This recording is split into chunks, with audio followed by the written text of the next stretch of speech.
On the worst night of the winter, when the interstate was closed and the buses had stopped running and the snow was coming down so hard you could not see across the street, a pregnant black woman named Nia Calloway walked 8 miles through the storm to get to her shift at a diner. She was 27 years old, and she was almost 8 months along. She had no car. She had a husband at home who could not work, and a baby coming, and a job she could not afford to lose.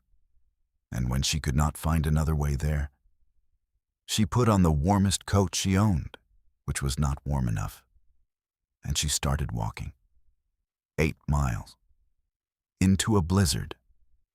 Because she had decided a long time ago that showing up was the one thing the world could never take away from her.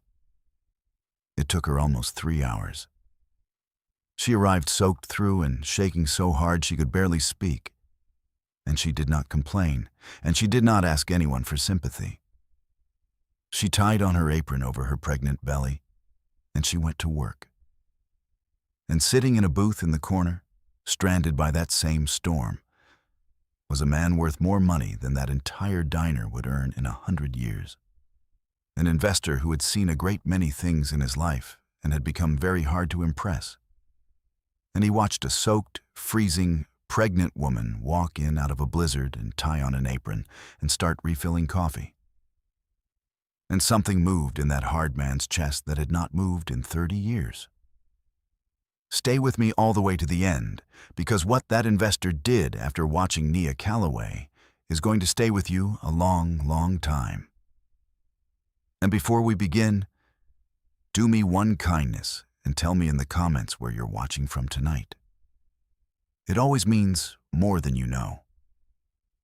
The storm had been building all day, one of those heavy, wet Midwestern blizzards that shuts a city down by inches and then all at once.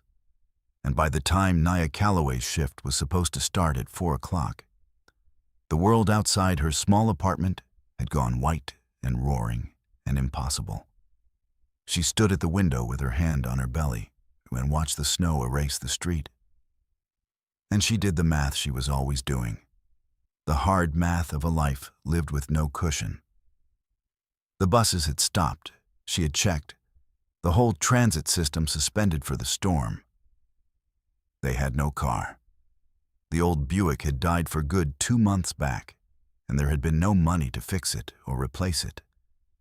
And there was certainly no money for a cab on a night when a cab, if you could even get one, would cost what she made in a shift. And calling out, which is what any reasonable person would tell a woman 8 months pregnant to do on a night like this, was the one thing Nia could not do, because the diner was short-staffed in the storm, and because she had already missed 2 shifts that month sitting with Elijah at his medical appointments, and because money was not just tight in the Calloway household now.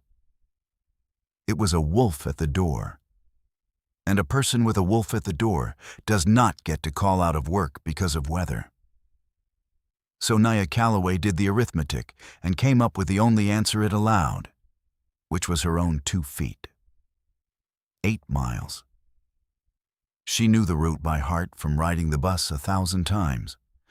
She told Elijah she would figure out a ride because she did not want him to know, because he could not have stopped her, hobbled as he was, and it would only have broken his heart to know what she was about to do and not be able to do it for her. She put on 2 pairs of socks and her work shoes and the thin coat that no longer closed over her belly, and a scarf. And she kissed her husband and told him she loved him and stepped out into the storm. And she started to walk. I want you to really see it, because the whole of this story lives in that walk. A young woman, almost 8 months pregnant, walking 8 miles along the shoulder of snow-choked roads in a blizzard, head down into a wind that drove the snow sideways into her face. Her thin coat soaked through within the first mile, her feet numb by the second, one hand always cradling the belly where her child was, talking to that child the whole way, the way she had started doing in the last months, telling the baby it was all right, that Mama had it, that they were just going to get to work and earn what they needed and get home. One foot in front of the other, 1 mile at a time. Cars passed her now and then, the few brave or foolish enough to be out, their headlights swinging across her and moving on. And not one of them stopped, because who stops on a night like that? And Nia did not expect them to. And she kept walking. There is a thing that happens to a person who has been poor and pressed for a long time, a kind of grim animal endurance that the comfortable never have to develop. And Nia Calloway had it in full, the ability to put her head down and simply continue past the point where most people would stop, because stopping was not on the menu. Stopping had never once in her life been on the menu. So she walked for almost 3 hours through a storm that the news was telling everyone else to stay home from, because she had a shift, and she had given her word, and showing up was the one thing that was always, no matter what else the world took, still hers to give. There were moments on that walk that Nia would carry for the rest of her life. There was the mile where the wind came so hard off the open field that she had to lean into it at an angle, like a figure in an old painting, making maybe a step of progress for every 2 she fought for. There was the stretch past the shuttered strip mall where the only sound was the storm and her own breathing. And the small voice she kept up to the baby, a running murmur of reassurance that was at least half for herself. "You're okay. We're okay. We're gonna make it. Mama's got you." There was the gas station 6 miles in, gloriously warm, where she stood inside for exactly 3 minutes to thaw her face and hands because she did not have money to buy anything and would not loiter and use a warmth she had not paid for. And where the clerk, a tired young man, looked at her, hugely pregnant and snow-caked, and said, "Lady, you shouldn't be out in this." And Nia had smiled and said, "I know," and gone back out into it, because knowing did not change the arithmetic. And there was the moment around the 7th mile where when a snowplow rumbled past and the driver slowed and looked at her, and she saw him consider stopping, and she had braced for it, half hoping. But the plow had a route and a schedule and a job of its own, and it pulled away, and its red taillights disappeared into the white. And Nia Calloway was alone again in the storm with 1 mile left to go and a child under her heart, and she put her head down, and she walked. If a story about a woman who walks through a blizzard rather than break her word is the reason you're here tonight, then make sure you're subscribed. Because what waited for Nia Calloway at the end of that 8-mile walk is the entire reason this story exists. To understand why she walked, you have to understand the life she was walking for. And it was a life that had been, until recently, hard but holding, and had then come apart in the particular way that working people's lives come apart, all at once, through no fault of their own. Nia and Elijah Calloway were young, and they were in love, and they had done everything more or less right. They both worked. They had found each other at 22 and 24 and married small and happy, and they had a plan, the modest, sane plan of working people. To save a little, to have a baby, to maybe someday have a place with a yard. Elijah worked at a distribution warehouse, hard physical work, loading and lifting 10 hours a day. And he was proud of it, proud to be a man who provided. And Nia waited tables at Odessa's, the little diner off the highway. And between the two of them, they had been just barely making the math work. And they had decided carefully that they were ready, and Nia had gotten pregnant. And for a few months, everything had been exactly as good as 2 hard-working young people had any right to hope. Nia had grown up not far from where she lived now, raised by a grandmother who took in other people's washing and other people's children with equal generosity and not nearly enough money. And Nia had learned young the 2 things that grandmother had to teach, which were how to work and how to love. And she had decided early that those two things, done well, were a whole life. She had never wanted rich. She had only ever wanted enough and someone to share it with. She had found Elijah at a cousin's barbecue when she was 22, a big, quiet, careful young man who laughed at her jokes a half-second late because he was really listening to them. And she had known inside a month that he was the one, because he was steady, because he showed up, because when he said he would do a thing, he did it. They had married in a church basement with potluck food because that was what they could afford. And it had been, everyone agreed, one of the happiest weddings anybody had been to in years. They were not naive about money. They knew exactly how thin the line was, because they had grown up on the wrong side of it. And so they had been careful, almost ferociously careful, the way only people who have known real lack can be. They kept a budget written on the inside of a kitchen cabinet door. They saved what they could, which was never much, but was always something. They talked for 2 years about whether they were ready for a baby, doing the math over and over. And when they finally decided they were, it was the most carefully considered thing 2 young people ever did. And they had been so happy, so cautiously, disbelievingly happy when the test came back positive. Elijah crying in the bathroom doorway, Nia laughing and crying at once. The 2 of them holding each other in their small apartment and feeling, for one shining stretch of months, like the plan was working, like they had done it right. That was the life Nia Calloway would later walk 8 miles through a blizzard to protect. Not a fancy one, just theirs. Just the one they had built so carefully that one bad Tuesday was about to try to take. And then Elijah got hurt. It happened the way these things happen, in an instant, on an ordinary Tuesday. A pallet that shifted wrong, a load that came down. And Elijah Calloway felt something tear in his lower back that turned out to be the kind of injury that does not heal in a week or a month. The kind that ends, at least for a long while, a man's ability to do the only kind of work he knew how to do. And the warehouse, which was not cruel exactly, just a machine optimized for its own protection, had its own people and its own process. And Elijah's claim got tangled in it, disputed, delayed, the checks that were supposed to come either not coming or coming small and late, while the bills, the medical bills, the rent, the everything, did not delay at all. Within 2 months, the Calloways had gone from just barely making it to drowning, a young couple with a baby coming, one of them unable to work and ashamed of it, the other now the sole and pregnant earner of a household that 2 incomes had only just been holding up.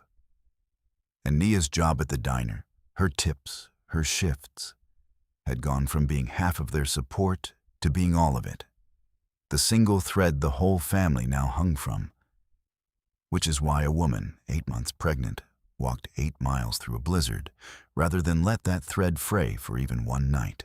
The day it happened, Nia got the call at the diner, and she would never forget the particular ice that goes through you when a phone says your husband is in the emergency room. He was going to live. That was the first thing. But the thing that had torn in his back was not the kind of thing a body shrugs off. And the doctors used the words that change a working family's life. Words like herniated and surgery and months, possibly longer, of recovery, no lifting, no bending. None of the only things a warehouse pays a man to do. Elijah, who had defined himself his whole life by being strong, by being a provider, by being the one who carried the heavy things so Nia did not have to, lay in that hospital bed, and Nia watched something go out of his eyes that frightened her more than the injury. Because she knew that a certain kind of good man can survive almost any damage to his body and be hollowed out by the damage to his sense of himself as the one who provides. And then came the second injury, the one the warehouse inflicted, which in some ways was worse because it was a choice. The workers' compensation claim that should have been simple got complicated, the way they so often do when there is money on the line and a young worker who does not know his rights and cannot afford a lawyer. There were forms and disputes about whether the injury was as severe as claimed, and an examiner who spent 11 minutes with Elijah and wrote a report that conveniently contradicted his own doctor's, and checks that were supposed to replace his wages and instead came late and small and sometimes not at all, while the medical bills came in like a tide. Elijah, stuck at home, in pain, unable to work, watching his pregnant wife pick up every shift she could and go without, sank into the particular despair of a proud man rendered helpless. And Nia, who was now carrying their child and their whole financial life and her husband's broken spirit, did the only thing she knew how to do, which was to get up every morning and show up and tell Elijah it was temporary, that they would get through it, that she had them, all of them, the same thing she would tell the baby in her belly on a long walk through the snow. We show up. That's what we do. That's the one thing nobody can take. Here is the part I need you to understand, because it is the part our country works hard to keep you from seeing. Nia and Elijah Calloway were not careless people or lazy people or people who had made bad choices. They were exactly the people we claim to admire, young, married, hardworking, playing entirely by the rules. And they were one single workplace accident away from ruin. And when the accident came, the ruin came with it, fast. That is not a story about two unlucky individuals. That is the actual lived reality of tens of millions of working families in the richest country in the history of the world. Families with no cushion, no savings to speak of. One injury or one illness or one busted transmission away from the edge. Doing everything right and living one bad Tuesday from catastrophe. We do not have the things that would catch them, the paid leave, the guaranteed care, the wages a single job could raise a family on. We have instead the grim endurance of people like Nia Calloway, who are expected to simply walk through the blizzard and who do, again and again, uncelebrated and unseen. And we have built an entire economy that quietly runs on that endurance while pretending not to need it. Nia walked 8 miles through a storm that night. She should never have had to. That she did is a testament to her. That she had to is an indictment of the rest of us. Elijah Calloway spent that night in an agony of his own. Nia had told him she had a ride, and he had believed her because he wanted to, because the alternative was unbearable. But as the storm worsened and the hours passed, he grew more and more uneasy. And he called her phone and it went to voicemail, again and again, because Nia had let it die in her pocket somewhere in the second hour and could not have answered with her frozen hands anyway. And Elijah, who could barely walk across his own apartment, who could not drive, who could do nothing at all, sat by the window watching the blizzard swallow the world, and understood, slowly, with a dawning horror, what his wife had almost certainly done, that she had not found a ride, that there were no rides, that his pregnant wife was out there somewhere in that killing storm on foot because he could not provide and she would not quit. He called the diner, finally, and a busy Odessa told him Nia had made it, was fine, was working. And Elijah Calloway hung up the phone and wept, in shame and in terror and in a love so large it had nowhere to go. Because the woman he had married to take care of had just walked 8 miles through a blizzard to take care of him. And there had not been one single thing he could do but wait by a window and pray. It was the lowest night of his life. He did not know, could not have known, that it was also the night everything was about to turn, that a stranger in a corner booth was watching his wife and reaching, even then, for a pen. She nearly did not make it the last mile. By then the cold had gone all the way into her, the deep, dangerous cold that stops feeling like cold and starts feeling like warmth and sleep. And her soaked coat had frozen stiff, and the baby had gone very still inside her in a way that frightened her more than anything had ever frightened her. And there was a stretch, somewhere in that last mile, where Nia Calloway leaned against a frozen telephone pole in the howling dark and thought, for the first time, that she might not be able to finish, that she had finally found the thing that was too much. And then she put her hand on her belly, and she said, out loud, into the storm, "We show up, baby. That's what we do." And she pushed off the pole, and she finished the walk, and the lights of Odessa's diner finally swam up out of the white, warm and yellow and impossibly far. And then, at last, close, and Nia Calloway pulled open the door and half fell into the warmth, snow-caked and blue-lipped and shaking, 8 months pregnant, and exactly on time for her shift. Odessa's diner had been on that stretch of highway for 30 years, and Odessa Hale had run it for all of them. And it was exactly the kind of place that is quietly disappearing from America. A real diner, where the coffee was bottomless and cheap, and the regulars had their own mugs, and the woman behind the counter knew your troubles and your grandchildren's names. Odessa had hired Nia 4 years earlier, a young woman who needed a job and turned out to need almost no training, because Nia Calloway had a gift, and Odessa had spotted it inside a week. The girl could cook. Odessa had been in the business 50 years, and she knew the difference between someone who follows a recipe and someone who has it in their hands, in their bones. And Nia had it, the thing you cannot teach. The instinct for how flavors want to go together. The patience, the love you can actually taste in food when the person making it has it to give. Odessa had started letting her cook, a little at first, the Sunday special. And word had gotten around, and people had started driving in from other towns for whatever Nia made on a Sunday.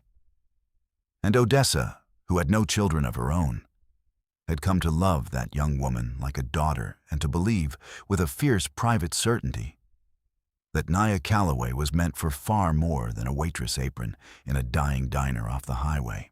But Odessa herself was tired, and getting tireder, 68 years old and standing on the same feet she had stood on for 50 years. And the truth, which she had not told Nia, because she did not want to frighten the girl, was that the diner was struggling. The neighborhood had thinned, the costs had climbed. The slow strangling that kills small places had been at work for years. And Odessa had begun to understand that one of these winters was going to be the last one. And she lay awake some nights grieving it, not for herself so much as for Nia. Because if the diner closed, the one place that had given that gifted girl even a crack of a door would close with it. So there they were, on the night of the storm, 2 women bound by love and by a dying diner, both of them showing up night after night to a place the rest of the world had already quietly written off. And a man who wrote places like it off for a living was about to walk through the door and, for once in his life, write a different ending. Now I have to tell you about the man in the corner booth, because the whole rest of this turns on the fact that he was there to see it. Maxwell Reed had not meant to be in a diner off the highway near Indianapolis that night. And a week earlier, the suggestion that he would have struck him as absurd. Max Reed was 60 years old, and he was, by any measure the world uses, a tremendous success.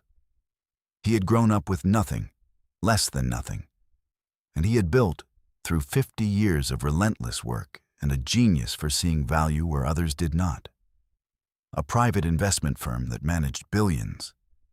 And he flew on private planes and ate in restaurants that did not list prices and was treated, everywhere he went, with the deference the world reserves for the very rich.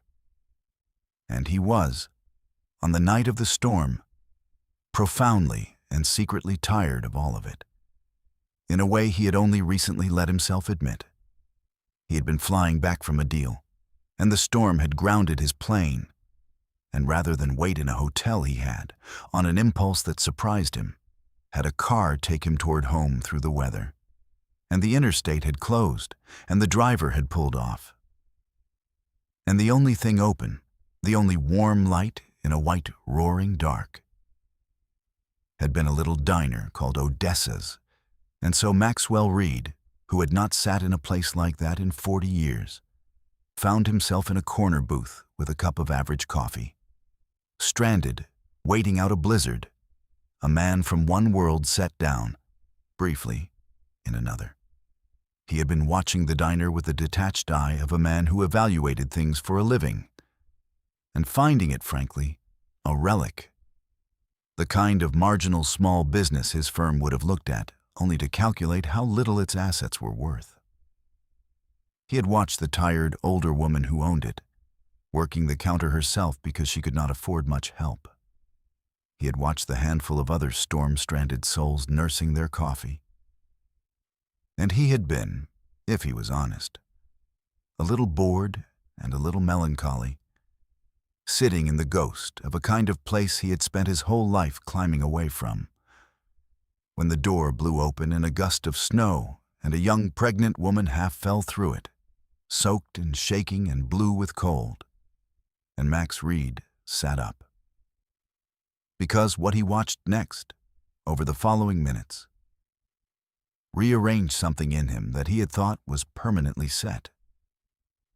He watched the older owner rush to the young woman in alarm, watched the young woman wave her off, insisting she was fine, watched her go into the back and come out a few minutes later in a dry diner shirt someone kept there, her hair toweled, still shaking, and tie an apron over her pregnant belly with cold, clumsy fingers, and pick up a coffee pot, and begin, to Max Reed's complete astonishment, to work, to wait tables, to smile at the stranded customers and refill their cups and take their orders, this woman who had clearly just survived something, who was clearly running on nothing, who was 8 months pregnant and had plainly come a very long way in that storm, working her shift as though it were the most ordinary thing in the world, because to her it was. And Maxwell Reed, who had not been impressed by a human being in longer than he could remember, who was surrounded every day by people of enormous talent and enormous advantage who complained at the smallest inconvenience, sat in his corner booth and felt his throat tighten, because he was watching something he had not seen in a very long time. Something he had, he realized with a slow horror, spent his whole life getting further and further away from. He was watching where he came from. He was watching his mother. There was a small moment, a few minutes after she started, that Max Reed would remember for the rest of his life. An old man at the counter, another soul the storm had stranded, fumbled his coffee and knocked it over and was mortified. The deep mortification of a proud old person who feels they have become a burden. And he started apologizing all over himself and reaching for napkins with shaking hands. And Nia Calloway, soaked, exhausted, 8 months pregnant, having just walked 8 miles through a blizzard, came over and cleaned it up without a flicker of irritation. And more than that, she made it disappear, chatting easily, telling him she knocked things over twice a shift herself these days because the belly threw her balance off, making a small joke at her own expense so the old man could laugh instead of cringe, refilling his cup and patting his shoulder and moving on. The whole thing handled in 30 seconds with a grace that turned a man's humiliation into a moment of being cared for. And Max Reed, watching from his booth, felt something sting his eyes, because that, right there, that tiny, invisible act of grace offered by a woman with absolutely nothing left to give, was worth more than every transaction he had closed in 40 years, and no one in the world was ever going to put it on a balance sheet or pay her a single cent more for it. And she had done it anyway, because that was simply who she was, the way it had simply been who his mother was. If your chest is tight right now, that's the story doing its work. And this is exactly the moment to subscribe. Because what Maxwell Reed did once he understood what he was looking at is the reason I had to tell you this. Hattie Reed had been a waitress. Max's mother had raised him alone in a cold water flat on almost nothing, working doubles at a diner not so different from Odessa's. And she had walked to work every day, in every weather, because they had no car and the walking was free. And she had never once, in all the years of Max's childhood, complained about any of it where he could hear her. She used to come home with her feet so swollen she could barely get her shoes off and count her tips out on the kitchen table. And if it had been a good night, she would set aside a quarter for him for the picture show. And she had told him over and over, in 100 different ways, the thing that had become the bedrock of everything Max Reed ever built. "The world can take a lot from you, baby," she would say. "It can take your money and your rest and your pride and just about everything else. But it can't make you not show up. That part's yours. You show up and you keep showing up. And that's the one thing that's always, always yours to give." Max had built a fortune on that. He had shown up and shown up and shown up. And he had clawed his way out of that cold water flat and into a life his mother could never have imagined. And somewhere along the way, in the rooms full of people who had never had to show up for anything, who had been given everything, he had slowly forgotten that the creed had ever belonged to a tired waitress with swollen feet, had let it become a businessman's platitude, had let his mother, dead now 20 years, fade into a story he told about his humble beginnings rather than a woman who had bled for him. And now here she was. Here was a soaked, pregnant, exhausted young woman tying on an apron and showing up. And it was Hattie Reed, it was his mother, walked straight out of his forgotten childhood and into a diner off the highway to look him dead in the eye on the worst night of the winter and ask him what, exactly, he had done with everything she gave him. There was a reason Maxwell Reed was raw enough that night to be reached. And it was not only the storm. In the months before, 2 things had cracked the armor he had spent decades perfecting. The first was that he had turned 60. And a man turns 60 and cannot help but do a kind of accounting. And Max had looked at the ledger of his life and found, to his surprise and growing dismay, that the columns did not add up the way he had always assumed they would, that he had more money than he could ever spend and almost no one to spend it with, that he had built an empire and lost, somewhere in the building, the things the empire was supposed to be for. And the second was that an old friend, one of the few people left who had known him before the money, had died that autumn. And at the funeral, Max had listened to people describe a life of warmth and connection and realized that no one would be able to say such things about him, that he had become a man people admired and feared and almost no one loved. And he had driven home from that funeral and sat in his enormous empty house, not been able to think of a single person he wanted to call. So he had been, that whole winter, a man quietly looking for something he could not name, which is the most dangerous and the most hopeful condition a person can be in. And the storm had set him down in the one place in America most likely to show it to him. Because the truth Max Reed had spent 50 years outrunning was that everything good in him had come from a tired waitress in a cold water flat. That Hattie Reed had poured her entire life into her son the way Nia Calloway poured hers into a plate of food, completely, expecting nothing back. And that the boy she raised had taken all of that love and grit and turned it into money. And then, somewhere in the having of the money, had stopped being able to feel the love it was made of. He had honored his mother the way so many sons honor their fathers, which is to say, he had honored the idea of her, the inspiring origin story, while letting the actual woman, her actual values, her actual self, fade And now the universe had sent her back to him in the form of a stranger, soaked and pregnant and unbreakable, to give him one last chance to remember who he was before the world taught him to be impressed by the wrong things. Max Reed did not introduce himself, not at first. He watched. And the more he watched, the more he saw. Because Maxwell Reed had built a fortune on seeing what others missed. And now, for the first time in years, he turned that fearsome attention on a single human being instead of a balance sheet. He saw the way she pressed a hand to her lower back when she thought no one was looking, and straightened the moment anyone might see. He saw the way she refused to sit down, even when the owner ordered her to. He saw, when the storm thinned the diner to almost no one, the young woman slip into the kitchen. And he watched through the pass as she made herself something to eat. And then he watched her plate it, this exhausted, pregnant waitress, with a care and an instinct that stopped him cold. Watched her taste and adjust and finish a plate of simple diner food as though it were art.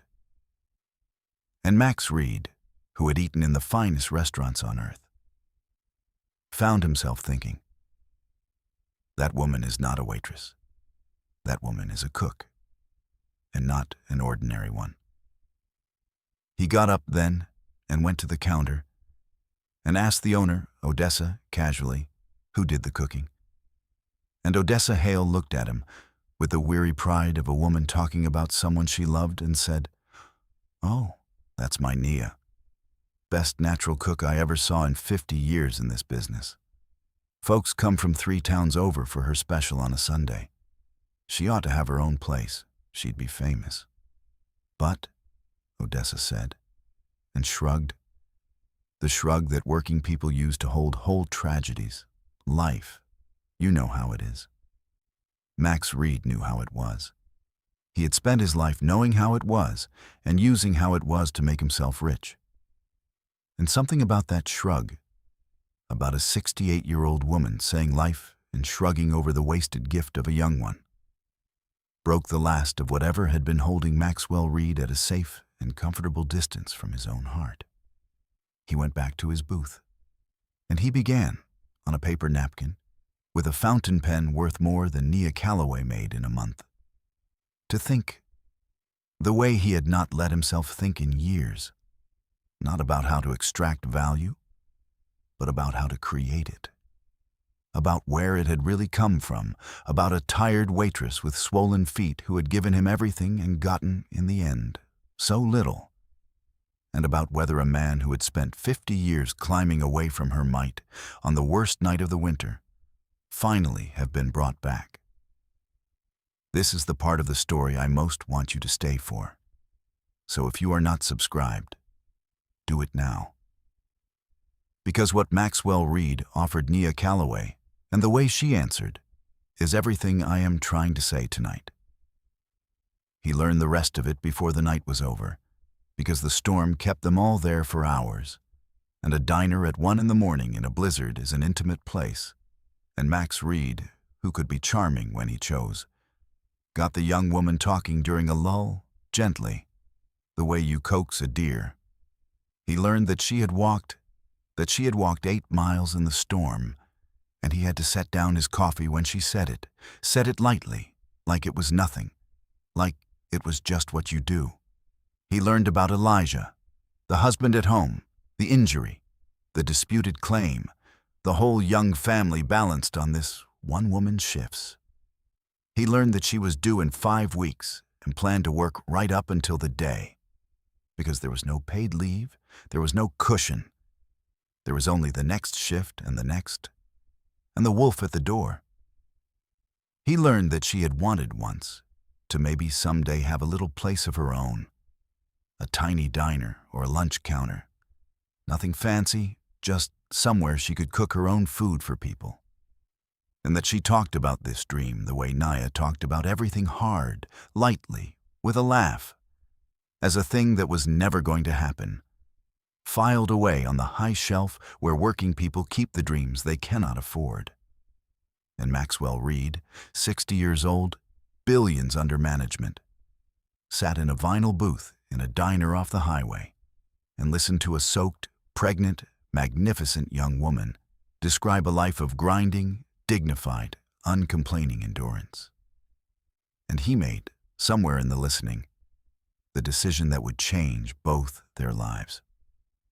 What struck him most in the talking was what she did not say. She did not complain, not once. Not about the walk, not about the husband's claim, not about the unfairness of any of it. She talked about her troubles the way you might mention the weather, as facts to be dealt with rather than injustices to be protested. And somewhere underneath the not complaining Max Reed heard something that nearly undid him, which was that Nia Calloway did not actually know her life was extraordinary. She thought she was ordinary. She thought what she did, the walking and the showing up and the going without and the keeping of her word, was just what people did, just what you were supposed to do. And the idea that it might be remarkable, that it might be a rarer and more valuable thing than anything in the portfolios Max spent his life evaluating, had genuinely never occurred to her. And Max understood, listening to her, that this was the cruelest part of how the world treated people like Nia and like his mother. Not just that it failed to reward them, but that it had convinced them their own heroism was nothing, was baseline, was the least that should be expected, so that they would keep providing it.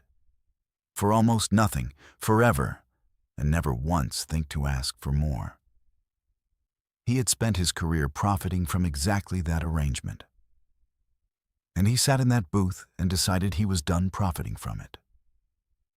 But first, the night nearly took a darker turn, and it's part of the story, so I have to tell it. Around 2 a.m, in the deepest cold of the night, Nia, who had been on her feet for hours after walking 8 miles, who had not truly warmed up and had eaten too little, went gray and swayed and had to grab the counter. And Odessa cried out, and for one terrible moment, it looked as though the night might cost Nia Calloway something no shift was worth. Max Reed was on his feet before he knew he had moved. They got her into the booth, got her warm, got sugar and water into her, and after a few minutes, the color came back and the baby, thank God, kicked hard. And Nia laughed shakily with relief and tears and insisted she was fine, that she just needed a minute, that she could not afford to not be fine.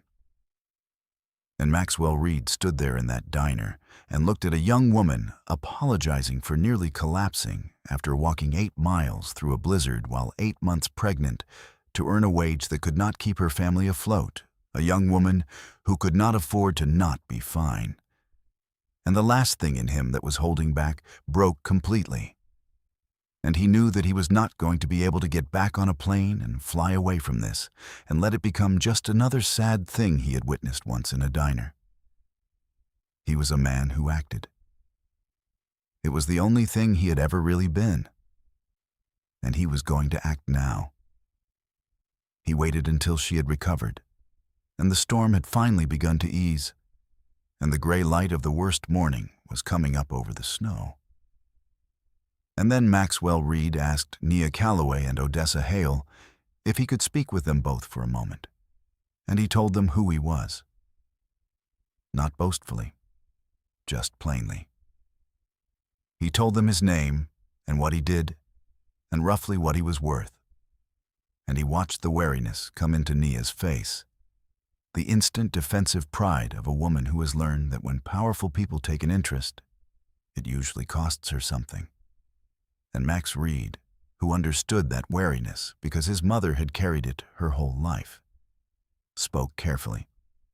"I have spent 40 years," he said, "evaluating businesses, deciding what to invest in, looking for the thing that's worth betting on.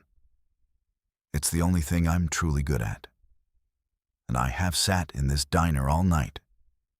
And I want to tell you, as a professional, that I have not seen a better investment in 20 years than the two of you."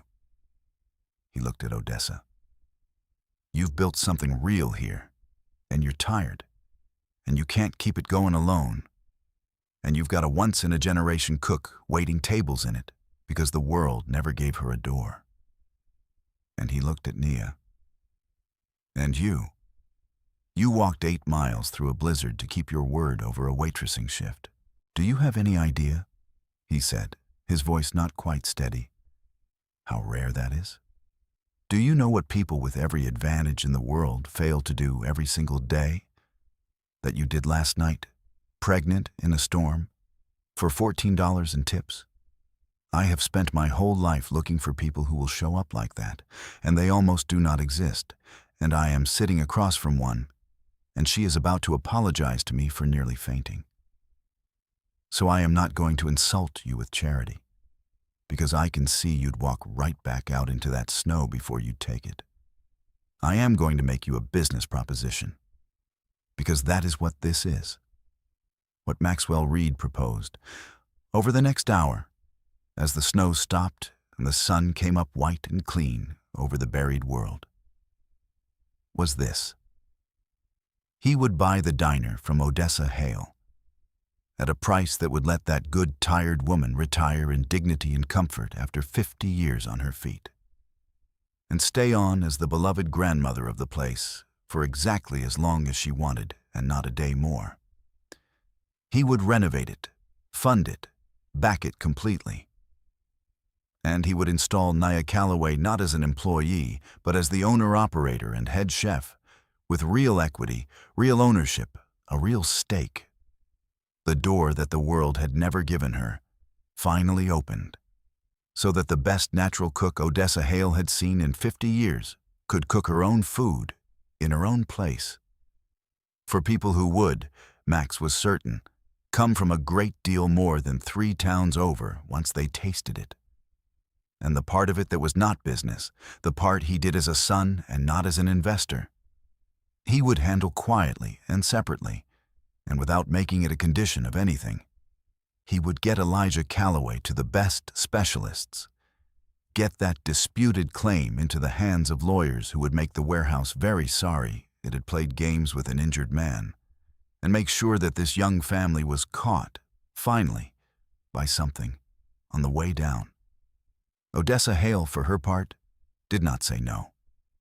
Odessa Hale, 68 years old, who had carried that diner on her back for half a century and had lain awake for 2 years dreading the winter that would finally close it, sat in her own diner at dawn and listened to a stranger offer to buy it for more than it was worth. Let her retire in comfort, keep it alive, and hand it to the girl she loved like a daughter. And Odessa Hale put her apron up over her face and cried the way you cry, when a weight you have carried so long you forgot it was a weight is suddenly, impossibly, lifted off you. She had been ready to lose everything she had built. Instead, a man in a snowstorm was offering to make sure it lived forever in the best possible hands. So when Nia started shaking her head, started in with her pride, it was Odessa who reached over and took the young woman's hand and said, "Baby, hush, and listen to the man," because Odessa had lived long enough to know the difference between a handout and a hand. And she knew which one this was, and she was not about to let her stubborn, beloved girl's pride slam a door that God himself seemed to have blown open with a blizzard. And Nia Calloway said no. You knew she would. When the shock of it had passed, when she understood that this stranger was serious, the pride came up in her like a wall, and she said, "Mr. Reed, I can't take this. I don't even know you. I can't take a diner and my husband's doctors and all of it from a man I met in a snowstorm. People don't do this. There's always a catch. And even if there's not, I didn't walk here so somebody would feel sorry for me and buy me a restaurant. I walked here because it was my job. I'll work as hard as anybody alive. But I pay my own way. That's who we are." And Maxwell Reed smiled, because she had just said, almost word for word, the thing his mother would have said. And he answered her the way he wished, too late that someone had once answered Hattie Reed. "Nia," he said, "listen to me, because I'm only going to say this once, and I need you to hear it. This is not charity, and it is not pity, and I do not feel sorry for you. Because a woman who walks 8 miles through a blizzard to keep her word is not a woman anybody should feel sorry for.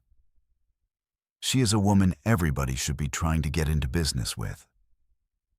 I have made my entire fortune on one skill, finding the rare person who will do the thing nobody else will do, and backing them before the rest of the world catches on.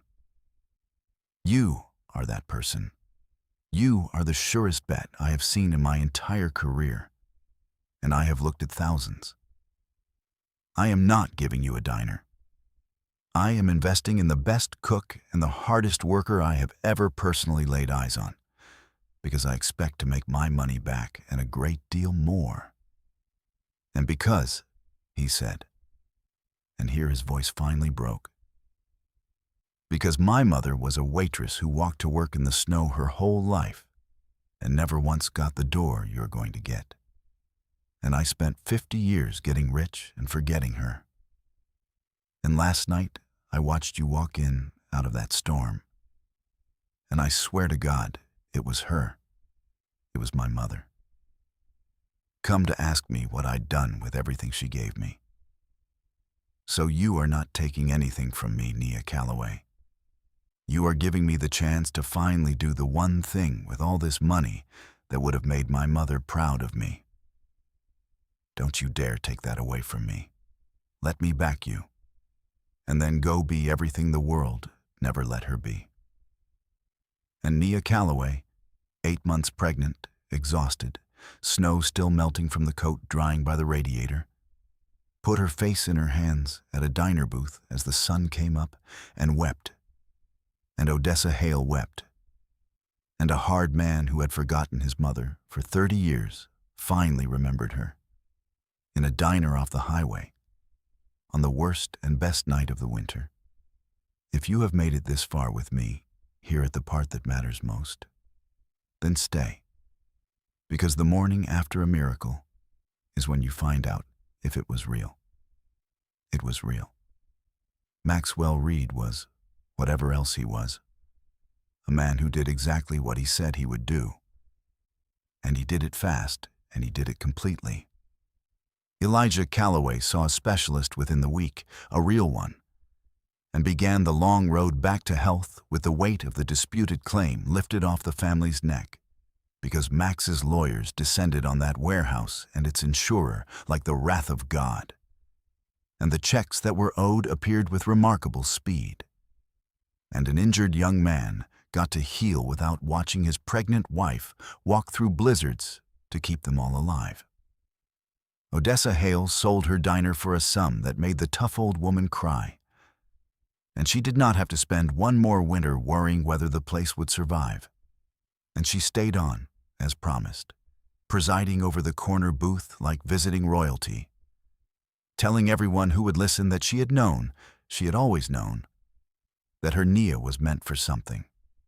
And the diner closed for 2 months for a renovation that kept every good bone of the old place and fixed everything that was failing, and reopened with a new sign and a new owner and the same warm yellow light that had swum up out of the storm to save a freezing pregnant woman. Except that now the freezing pregnant woman owned it. The reopening was a small local sensation. Half the town turned out, and the regulars wept openly to see Odessa installed in the place of honor at the corner booth, retired and beaming, and to see Nia no longer rushing with a coffee pot, but standing in the doorway of her own kitchen in a real chef's apron. The owner, the boss, home. Word of the food spread the way good things spread, slowly and then all at once. And within months there were lines out the door on the weekends. People who had heard some version of the story, yes, but who came back again and again. Not for the story, but for the food. Because a story gets you in the door once, and only the cooking keeps you coming, and Nia Calloway's cooking kept them coming. She hired people. That was a thing that moved Max nearly as much as anything. Watching Nia, who had been a worker her whole life, become an employer who treated her workers the way she had always wished she had been treated, who paid better than she had to, who gave the single mother on her staff the shift flexibility no one had ever given her, who understood in her bones, from the inside, what it was to be the one carrying everything. The diner that a rich man had once mentally valued at almost nothing became, in her hands, worth more than money, a warm, full living room for a whole community. And Max Reed, who visited often now, would sit in a booth and watch it hum and think that it was, by a wide margin, the best return on investment of his entire career, and that none of the returns that mattered most about it could be measured in money at all. Nia Calloway had her baby 3 weeks after that night. A girl, healthy and furious and perfect. And she named her, with Max's blushing permission, Hattie, after the waitress who had walked to work in the snow and, in a way neither of them could fully explain, walked her own son back home through a blizzard to a diner where he could finally do right by her. And when Nia was ready, she took her place behind the counter of her own restaurant, and she cooked her food, her way, and Maxwell Reed turned out to be exactly right. Because people came, from 3 towns over and then from much farther, and the little diner that he had once mentally written off as a worthless relic became, within a year, the most beloved and talked about place to eat for 50 miles.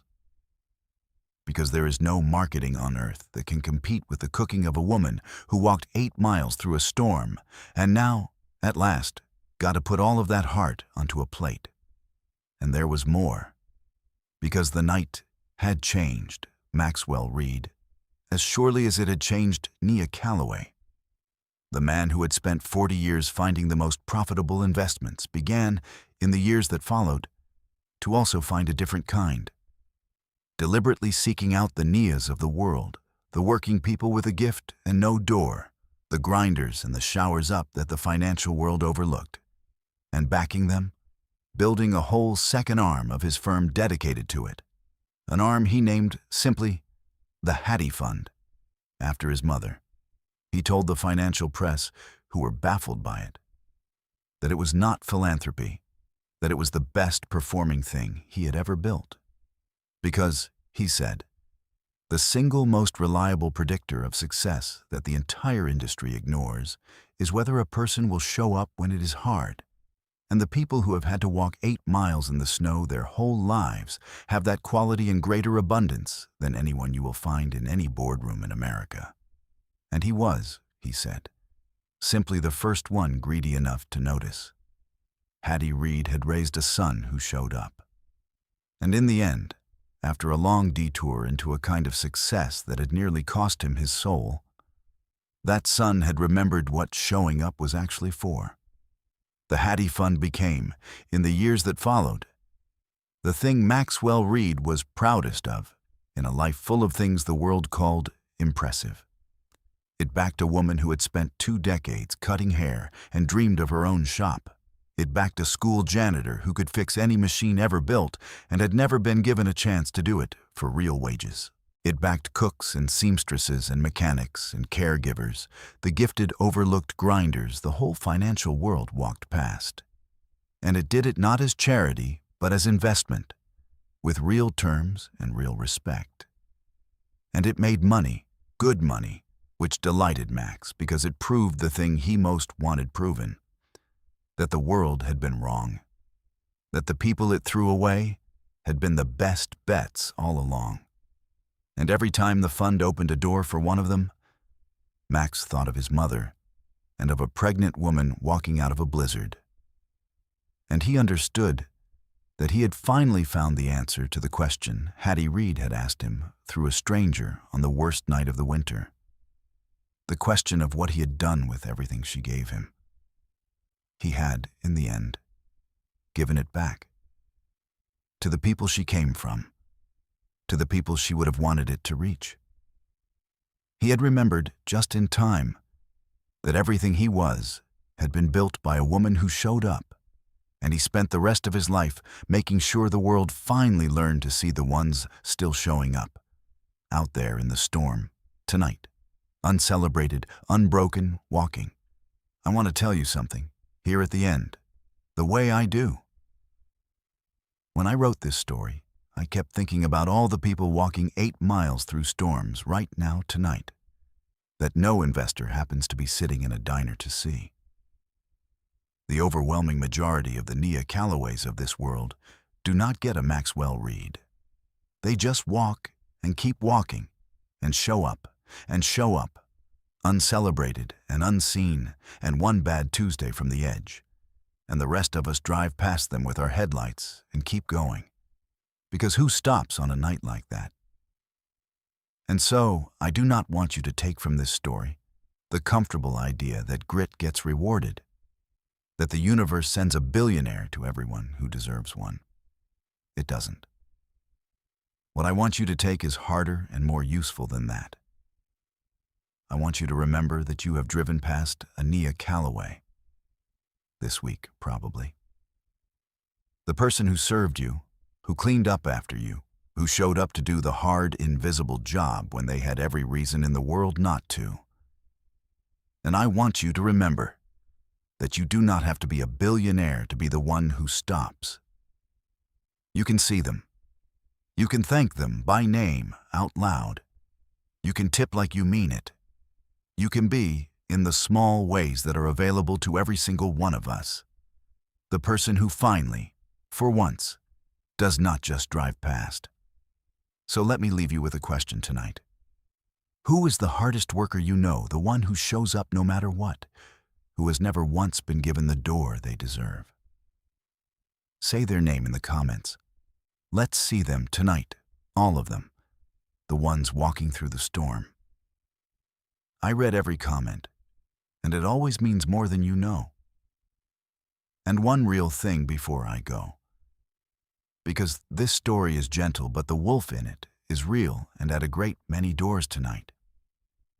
If you are a working family, one emergency away from the edge, or already over it, please know there is help and that needing it is not a failure of character.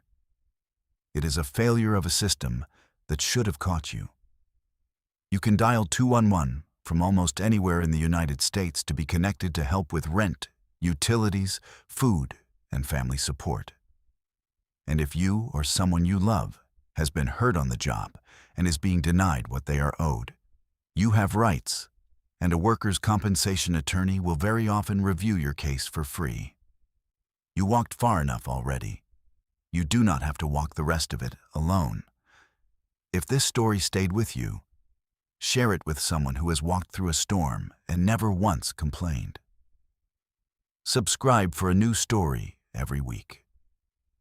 And the next time you're about to drive past someone showing up in the cold, remember Nia Calloway, and remember that the person walking through that storm may be carrying more than you will ever know, and that you, tonight, could be the one who finally stops. Thank you for being here with me. I'll see you in the next one.